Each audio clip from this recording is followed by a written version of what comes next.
Okay बच्चे, तो I am going to teach you vernier calliper today. ये जो वर्नियर कैलिपर डिवाइस है, इसका ऑब्जेक्ट है, इसका जो पर्पस है, ऑब्जेक्टिव है, वो है डिफरेंट इन थिंग्स की लेंथ या उनकी कोई डायमेंशंस को फाइंड आउट करना बहुत एक्यूरेटली, बहुत प्रिसाइजली।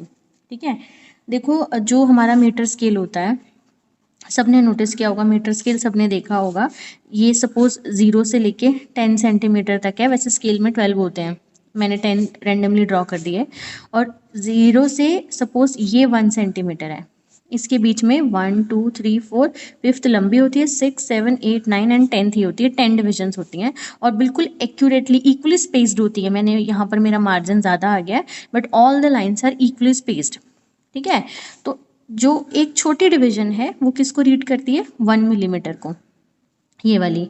तो 1 सेंटीमीटर में कितनी मिलीमीटर से? 10 मिलीमीटर से। तो 1 centimetre is equal to 10 millimeter and 1 meter is equal to 100 centimeter. So 1 meter is equal to 1000 millimeter. तो अगर ये छोटी डिवीजन मुझे बताना हो किसके इक्वल है, तो मैं बोलूँगी या तो ये 0.1 सेंटीमीटर है, और या मैं इसको लिख सकती हूँ ये 1 मिलीमीटर के इक्वल है। ठीक, तो जो ये जो मैंने स्केल आपके सामने ड्रॉ की है, इस स्केल का जो स्मॉलेस्ट लेंथ है, इस स्केल से जो हम स्मॉलेस्ट लेंथ मेजर कर पा रहे हैं वो है 1 मिलीमीटर। तो उसको बोलते हैं लीस्ट काउंट। देखो, लीस्ट काउंट का मतलब है, लीस्ट मतलब कम से कम, काउंट मतलब डिवीजन। तो जो लीस्ट काउंट है मीटर स्केल की, जो 1 मिलीमीटर के इक्वल है या 0.1 सेंटीमीटर के इक्वल है, तो मतलब वो जो इंस्ट्रूमेंट है वो सबसे कम क्या रीड कर पाएगा, क्या पढ़ पाएगा? 1 सेंटीमीटर की वैल्यू, क्योंकि उसमें 1 सेंटीमीटर को हमने 10 इक्वल पार्ट्स में डिवाइड किया हुआ है। तो मीटर स्केल कैपेबल है एक्यूरेटली मेजर करने के लिए 1 मिलीमीटर और 0.1 सेंटीमीटर। अब देखो बच्चे, अगर मुझे कोई ऑब्जेक्ट की लेंथ फाइंड आउट करनी है और प्रिसाइजली, सपोज लेंथ है 0.23 सेंटीमीटर, 2 डिजिट्स उसमें सिग्निफिकेंट है किसी चीज़ की लेंथ को फाइंड आउट करने में, तो फिर वहाँ पे क्या हम मीटर स्केल से लेंथ फाइंड आउट कर सकते हैं? क्योंकि मीटर स्केल में तो सिर्फ एक ही डिवीजन आती है, 0.1 या 0.2। तो अगर किसी ऑब्जेक्ट की लेंथ 0.23 सेंटीमीटर हो तो मैं मीटर स्केल से उसे फाइंड नहीं कर पाऊंगी। तो उसके लिए जो इंस्ट्रूमेंट है, जो लेंथ को मोर प्रिसाइजली या मोर एक्यूरेटली मेजर करता है, उसे बोलते हैं वर्नियर कैलिपर। तो metre scale can be use to measure the length up to 1 millimetre only, but अगर लेंथ की एक्यूरेसी हमें ज़्यादा चाहिए या 1/10 ऑफ मिलीमीटर हमें नोट करना है, तो ये जो मिलीमीटर की स्केल है, इसे और हम 10 पार्ट में हमें बांटना पड़ेगा। ये जो 1 मिलीमीटर है, इसे और 10 पार्ट में बांटना पड़ेगा, तब एक्यूरेसी बनेगी। बट उसको और हम 10 पार्ट में बांटेंगे तो इतनी छोटे डिविजन्स को हम पढ़ेंगे कैसे? तो उसको हमने एक मेन स्केल पे अलग डिविजन दे दी और वर्नियर स्केल पे साइड बाय साइड एक और स्केल बना दी, जिसे हम बोलते हैं वर्नियर स्केल। उससे मेजर हो जाएगा। अब ये है क्या? दिस इज वर्नियर कैलिपर, जिससे हमने आज का सारा कंसेप्ट पढ़ना है। बड़ी क्लियरली देखो, ये मेन स्केल है, this is main scale. Main scale पे 12 डिविजन्स हैं, यहाँ तक 12 डिविजन्स हैं, आई मीन 12 सेंटीमीटर तक है मेन स्केल पे। और ये जो स्केल इसके ऊपर रोटेट कर रहे हैं हम, ये वाली, इसको बोलते हैं vernier scale. This is vernier scale और नीचे वाली है मेन स्केल। ठीक, ये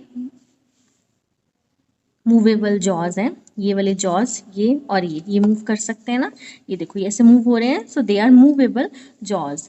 ये स्ट्रिप है, स्ट्रिप है, ये हाइट फाइंड आउट करने के लिए यूज होती है। ये फिक्स हैं जॉज, JAWS, ये जॉज फिक्स हैं और ये दोनों मूव कर रहे हैं, तो ये मूवेबल हैं।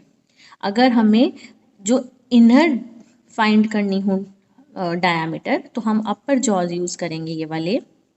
और अगर मुझे आउटर फाइंड आउट करनी हो तो मैं लोअर यूज़ करूँगी। ठीक, ये मैं आपको बताऊँगी सारा कंसेप्ट। सबसे पहले अभी हमने वर्नियर कांस्टेंट या लीस्ट काउंट निकालनी है। ये देखो, बिल्कुल क्लियरली आपको एक एक डिवीजन में से फोकस कर देती हूँ, तो एक एक डिवीजन आपको बहुत क्लियरली दिखेगी। उसके बाद हम इसकी निकालेंगे लीस्ट काउंट। होप आपको सारी वर्नियर कैलिपर की स्केल दिख रही है। देखो बच्चे, how to find least count of this instrument. How to find least count. बस लीस्ट काउंट निकाल के हम इसका प्रैक्टिकल परफॉर्म करेंगे कि इससे हम लेंथ कैसे फाइंड आउट करते हैं। देखो बच्चे, इस पे नीचे वाली स्केल है मेन और ऊपर वाली है वर्नियर, ठीक। तो जो 10 वर्नियर स्केल डिविजन्स हैं, इसकी 10 वर्नियर स्केल डिविजन्स वो किसके इक्वल हैं? लुक, ये 0 से 1, नीचे वाली स्केल आपको दिख रही है 0 से 1, ये 10 वर्नियर स्केल डिवीजन है।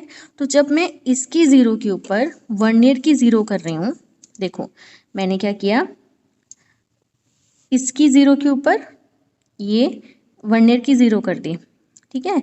तो 10 जो वर्नियर स्केल की डिविजन्स हैं, यहाँ तक 10 आ रही हैं, वो 9 मेन स्केल डिवीजन के इक्वल हैं। बहुत क्लियरली ऑब्जर्व हो रहा है, फोकस ऑन इट बच्चे, ध्यान दीजिए।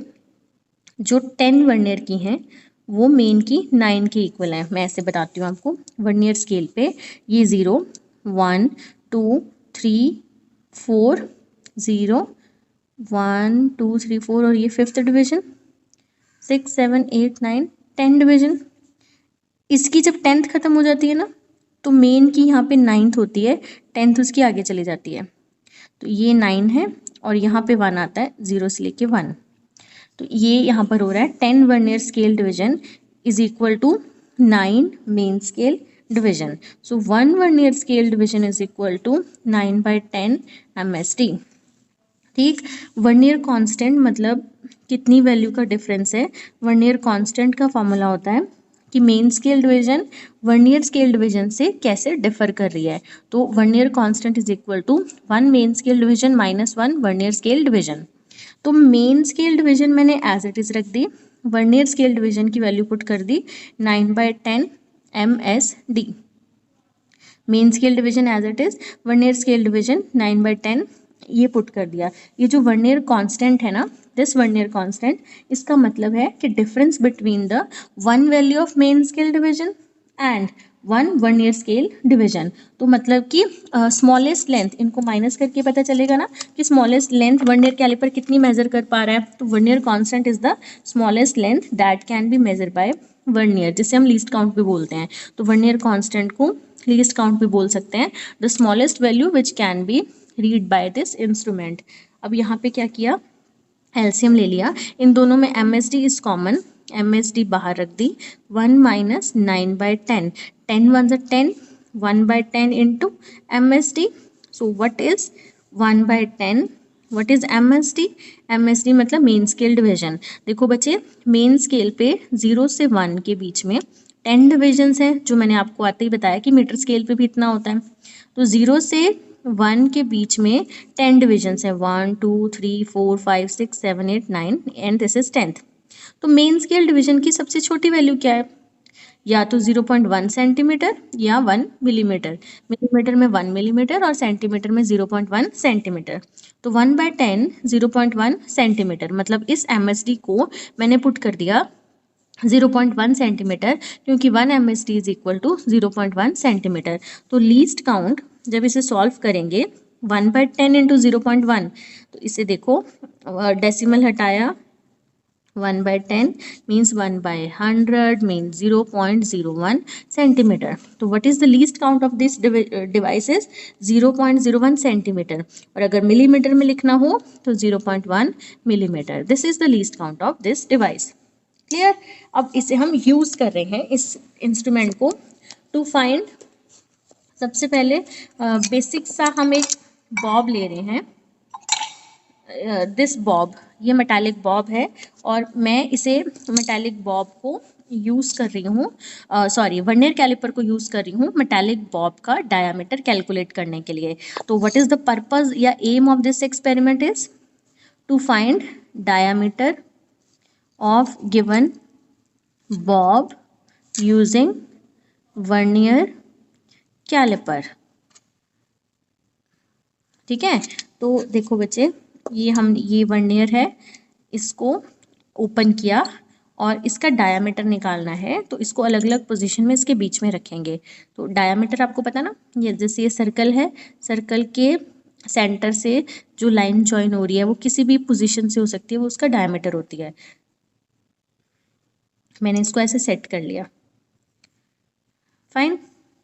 सेट करने के बाद ये देखो डायामीटर निकालना है। सबसे पहले मैंने मेन स्केल पे डिवीजन पढ़नी है, कितनी आती है। ये बच्चे नीचे वाली है मेन स्केल, दिख रही है सबको। जो ये डिवीजन है यहाँ तक 3 है और ये 2 है, ठीक है। ये 2 है और ये है 3, तो 2 एंड 3 के बीच में ये लाइन है 5th, तो ये हो गया 2.5, 5th लाइन है। उसके बाद ये 6th वाली से मैच कर रही है। मैं रिपीट कर रही हूँ, ये वर्नियर की 0, ये वर्नियर की 0 2.6 पे आ रही है। ये वाली लाइन, दिस लाइन इज 2.5 और उससे अगली दिस लाइन इज 2.6। तो मेन स्केल की जो वैल्यू है, reading on off the main scale, वो कितनी हो गई 2.6। मैंने सेंटीमीटर में लिया है, 2.6 सेंटीमीटर। ठीक, अब मैंने बताना है number of vernier division that coincide with some division of main scale। मतलब वर्नियर कैलिपर की कौन सी वैल्यू जो बिल्कुल ऊपर वाली से मैच कर रही है। मैं आपको शो करती हूँ। वर्नियर स्केल पे ऐसे 10 डिविजन्स हैं, 0, 1 ऐसे करके टोटल 1 2 3 4 5 6 7 8 9 10। वर्नियर स्केल पे 10 डिविजन्स हैं और ये वर्नियर की 0 किसके सामने आ रही है, ये 2.5 था। यहाँ पे 5th डिवीजन थी, 2 था, 2 के बाद ये 5th डिवीजन थी मतलब 2.5, और ये 6th डिवीजन थी जिसे मैंने 2.6 लिखा था। तो इसकी 10 डिविजन्स में से वर्नियर की 10 डिविजन्स में से कौन सी डिवीजन ऐसे सबसे अच्छी मेन स्केल से मैच हो रही है। देखो ये थोड़ी सी आगे पीछे हो गई, ये भी आगे पीछे हो गई, ये भी आगे पीछे, ये भी आगे पीछे, ये भी, बट यहाँ पे जाके ये बिल्कुल एक दूसरे के ऊपर नीचे हैं। तो 1 2 3 4 5 6 7 8th डिवीजन सबसे अच्छी मैच हो रही है। तो number of vernier division that coincide with some division of main scale, तो वर्नियर की कौन सी डिवीजन मेन की डिवीजन से बेस्ट कोइंसाइड हो रही है, that is represented by N. ठीक है, दिस वॉज एन एग्जाम्पल। अब देखिए बच्चे, 1st 2nd 3rd 4th 5th 6th 5th, मुझे बच्चे सबसे बेस्ट मैच 5th दिख रही है। तो ये जो वर्नियर की ये लाइन है ना लंबी वाली 5th, वो बिल्कुल उसकी 3 वाली पे आ रही है। तो मेरे केस में 5th division is best match, तो n इज 5th। ठीक है, अब जो n है उसे लीस्ट काउंट से मल्टीप्लाई करेंगे। फिर 5 है n, लीस्ट काउंट कितनी है 0.01, सारा हम सेंटीमीटर में ले रहे हैं, ये भी सेंटीमीटर में, ये डिविजन्स हैं तो it has no unit. Least count से मल्टीप्लाई कर दिया।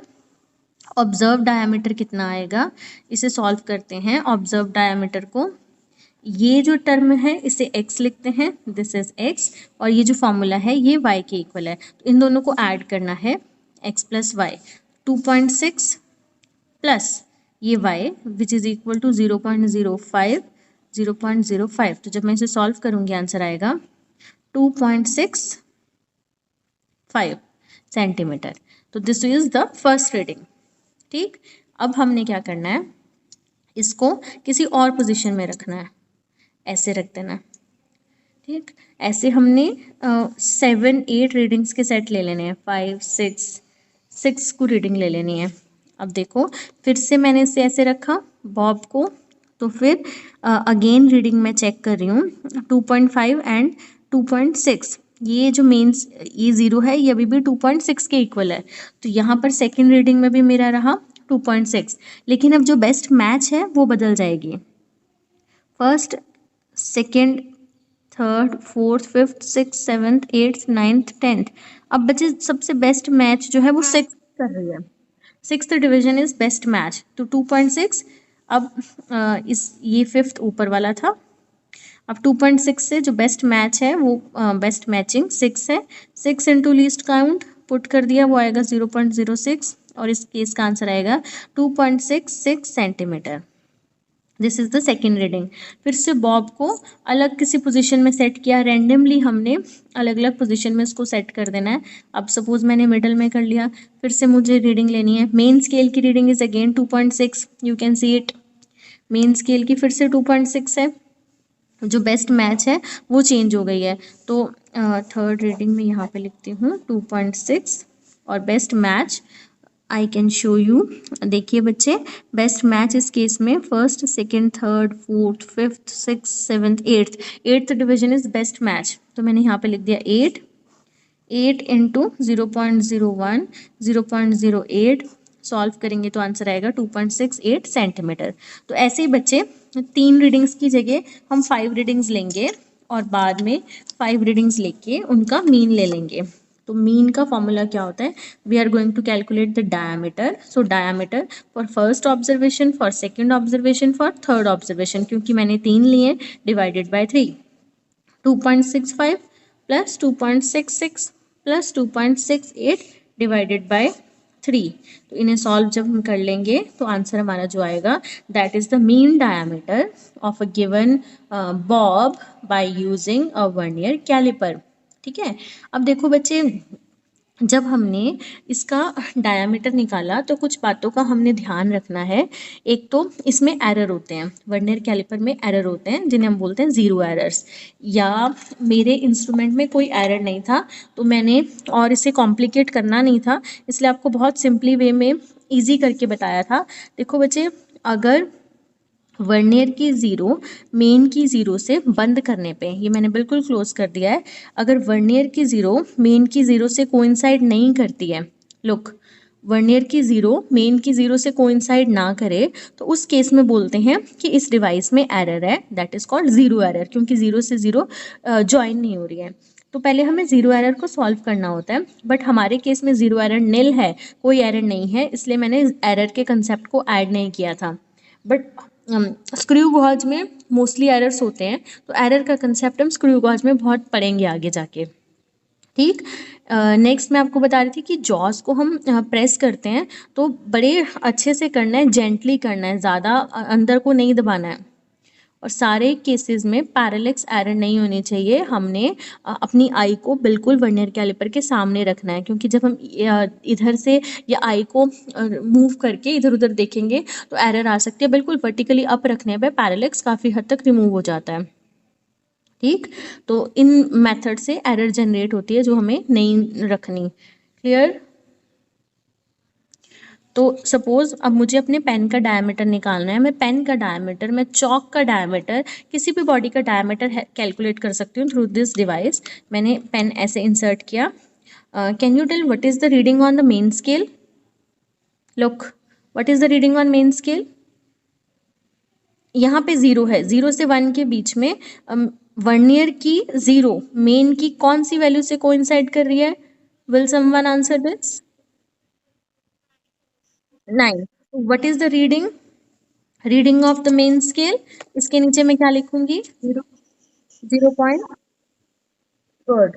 Find the best match 10 divisions में से, वर्नियर की 10 डिविजन से मेन की बेस्ट कोइंसाइड या बेस्ट मैच कौन सी कर रही है? Look at the screen.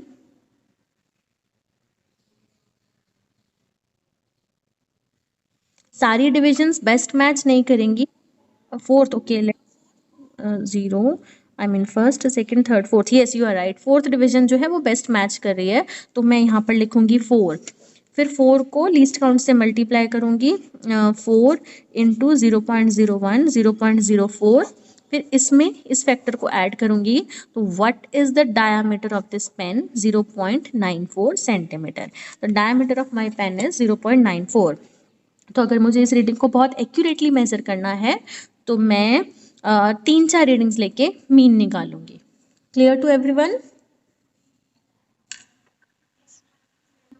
देखिए बच्चे, जो ज़ीरो एरर है, मैंने अभी आपको बताया था कि ज़ीरो एरर क्या होती है, कि वर्नियर कैलिपर में ज़ीरो एरर का मतलब है कि अगर वर्नियर की स्केल, ये सपोज मेन स्केल है 0 और उसके ऊपर ऐसे वर्नियर स्केल है, अगर वर्नियर की zero, main key, I mean this is main scale, this is vernier scale. If the zero of the main scale does not coincide with the zero of the vernier scale, then zero error is said to have in vernier caliper. Positive error का मतलब होता है, देखो vernier की zero आगे चली गई है, ठीक है, तो उसे बोलते हैं पॉजिटिव जीरो एरर. अब अगर ये वर्नियर की जीरो है और ओहो this is the zero of main scale और वर्नियर की जीरो पीछे चली गई है, तो इसे बोलते हैं नेगेटिव जीरो एरर, क्योंकि इधर हो गई है तो नेगेटिव जीरो एरर. देखो बच्चे ये आगे आ गई है, आगे आ गई है, तो ये एरर अगर होगी तो हम इसे सॉल्व कैसे करेंगे. पॉजिटिव जीरो एरर को हमें सॉल्व करना हो, सपोज एक डिवीजन से आगे चली गई है, एक्स यहाँ पे जीरो है, जीरो से जीरो है, एक्स जीरो है और बेस्ट मैचिंग ढूंढ ली, सपोज बेस्ट मैचिंग इज 4, तो इसमें एरर कितनी होगी 0.04, लीस्ट काउंट से मल्टीप्लाई कर दिया. तो जब हमें पॉजिटिव एरर को सॉल्व करना है तो यहाँ पर मैं पॉजिटिव लगा दूंगी. अब सपोज ये नेगेटिव जीरो एरर है, नेगेटिव जीरो एरर के लिए पहले नेगेटिव का साइन आएगा और इसकी जो डिवीजन है वो ज़ीरो ही है, ज़ीरो नहीं लेते, इसमें लेंगे n minus N into vernier constant. ये बच्चे आप सुन लीजिए, जो हमारे लैब में इंस्ट्रूमेंट्स हैं उसमें किसी में भी एरर नहीं है, बट कंसेप्ट हमें आना चाहिए क्योंकि एरर कभी भी आ सकते हैं किसी भी इंस्ट्रूमेंट में. तो दो एरर हैं, डिवीजन आगे चला जाए तो पॉजिटिव, अगर वर्नियर की जीरो पीछे चली जाए तो नेगेटिव. तो ये जीरो के पास था तो एक्स जीरो है, बेस्ट मैचिंग मैंने रेंडमली 4 ले ली है, एन 4 है, तो इसे जब मैं सॉल्व करूंगी तो वही फॉर्मूला y क्या होगा n इंटू 0.01 और इसमें ऐड कर दूंगी तो ये वाली वैल्यू बनेगी और इसके साथ मैंने प्लस का साइन लगा दिया. This is the positive error in vernier scale. अब नेगेटिव एरर का मैं आपको बता रही थी, इसकी जीरो एरर कैसे निकालनी है. इसमें टोटल डिवीजन जो होती है वर्नियर में वो है 10, ठीक है, बेस्ट मैचिंग है 3, तो माइनस करके निकालते हैं. जैसे यहाँ पर हमने डायरेक्ट 4 ले ली थी, अगर नेगेटिव एरर है तो 10 डिविजन्स में से वो वैल्यू माइनस करेंगे तो आंसर आएगा 7, तो -7 और उसकी वैल्यू बन जाएगी लीस्ट काउंट से मल्टीप्लाई करके -0.0 सेंटीमीटर. ठीक, तो ये है पॉजिटिव और ये नेगेटिव. जीरो एरर पॉजिटिव हो तो डायरेक्ट बेस्ट मैचिंग ले लेते हैं, बट अगर हमने देखनी हो नेगेटिव तो total number of division that are 10, उसमें से जो बेस्ट मैचिंग है वो माइनस करके वर्नियर कांस्टेंट को साथ में लगा देना है. Clear to everyone? ओके बच्चे, लिसन टू मी. नेक्स्ट देखिए, आपको एक रेक्टेंगुलर बॉडी मिल रही है, रेक्टेंगुलर बॉडी की आपको डायमेंशंस फाइंड आउट करनी है, उसकी लेंथ भी फाइंड आउट करनी है, ब्रेथ भी फाइंड आउट करनी है एंड डेंसिटी भी, लेंथ ब्रेथ और हाइट निकाल के बॉडी की डेंसिटी, क्योंकि density is mass per unit volume. तो वॉल्यूम रेक्टेंगुलर बॉडी की होती है length into breadth into height. Mass हम उसे मेजर कर सकते हैं बाय वेट करके हम उसे निकाल सकते हैं. तो अगेन इस एक्सपेरिमेंट में भी लीस्ट काउंट के सारे स्टेप्स आएंगे, लीस्ट काउंट हर इंस्ट्रूमेंट में लिखनी है. अब देखो बच्चे, this is a rectangular body जिसकी हमें डायमेंशंस निकालनी है. सबसे पहले मुझे लेंथ फाइंड आउट करनी है. इस बॉडी को मैं ऐसे रखूं, ये दिस इज लेंथ, तो ये हो गई लेंथ. मैं एक एक रीडिंग आपको लेके दिखाती हूँ. These are the steps to find length. ठीक, सबसे पहले लेंथ ए बी, तो टेबल वही है, यहाँ पे रीडिंग है मेन स्केल की जिसे एक्स से रिप्रेजेंट करते हैं. These are the number of divisions that coincide with the main scale, number of divisions on the vernier scale that coincide with the main scale. फिर y का factor कैसे निकालते हैं, n इंटू लीस्ट काउंट और फिर x और y को add कर देते हैं. लेंथ का एक स्टेप, ब्रेथ उसकी और देन उसकी थिकनेस, या फिर थिकनेस ही आएगी थिकनेस. फिर हम निकालेंगे उसकी volume L into B into T centimetre में, then density is mass per unit volume, mass is in gram, volume centimetre cube. तो ये मुझे रिजल्ट कैलकुलेट करना है. तो लेंथ ये वाली ऐसे निकलेगी. वर्नियर कैलिपर की डिविजन्स देख के आप फटाफट से बताइए कितनी है. Reading on the main scale is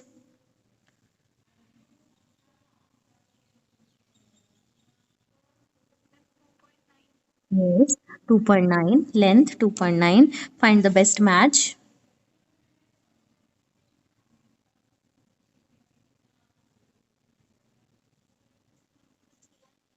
Okay, see it again. Okay, मैं रीड कर देती हूँ. Seventh division, n is seventh, तो 7 इंटू 0.01, इन्हें ऐड कर देते हैं. 0.07, तो 2.97. This is the way to calculate length. Next ये हम निकाल रहे हैं ब्रेड्थ. जब मैं इसको इसके बीच में रख रही हूँ तो उसके बाद मैं जेंटली इस नॉब को घुमा रही हूँ. ठीक है.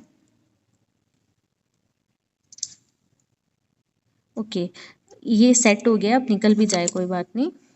ये वैल्यू है 1 पॉइंट. देखिए बच्चे कितनी है. सेवेंथ है. फिफ्थ, सिक्स्थ, सेवन्थ और एट्थ के बीच में है तो सेवेंथ के पास है, तो 1.7. ऐसे बेस्ट मैच लिख लेंगे. सपोज बेस्ट मैच इज 3, तो 0.03, तो 1.73.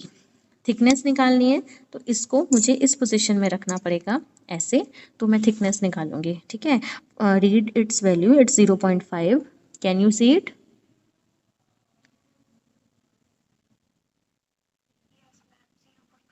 0.5. Suppose best match is 6, so 0.06. By adding these two factors, we will get 0.56. तो ये मैंने एक एक रीडिंग ली है, बट अगर हमें एक्यूरेसी चाहिए तो हम लेंथ की भी 3 रीडिंग्स लेके उनका मीन लेंगे. ऐसे ही ब्रेड्थ की 3 रीडिंग्स लेके उनका मीन लेंगे और थिकनेस की भी 3 रीडिंग्स लेके उनका मीन लेंगे ताकि एक्यूरेसी मेंटेन हो सके. तो इनको मल्टीप्लाई कर देना. 2.97 इंटू 1.673, 0.56. यहाँ से वॉल्यूम हो जाएगी.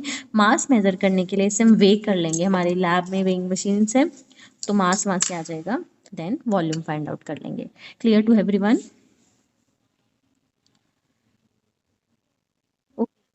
थर्ड बच्चे, वर्नियर कैलिपर की हेल्प से हम इस बीकर का वॉल्यूम कैलकुलेट कर सकते हैं. देखो वॉल्यूम सिलेंड्रिकल बॉडी की पाई आर स्क्वायर एच होती है.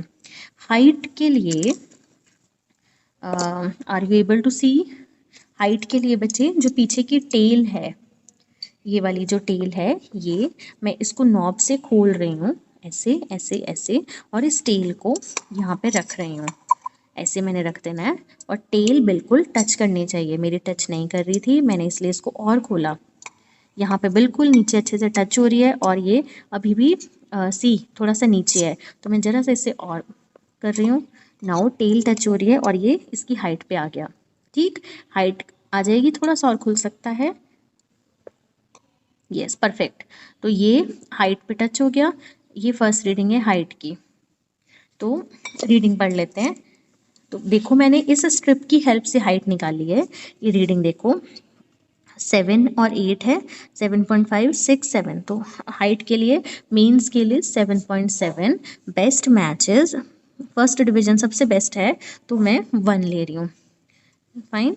तो 1 इंटू 0.01, 0.01 और 7.7, ये रीडिंग आ गई हाइट की. एक हाइट निकल गया, मुझे रेडियस चाहिए. बच्चे इसकी रेडियस मतलब इनर रेडियस, तो अपर जॉस इसके बीच में डालेंगे ऐसे, और ये टाइट कर लिया मैंने बिल्कुल ताकि इसमें से निकले ना. ठीक है. ये देखिए अब हम रीडिंग पढ़ेंगे. ये 5 है.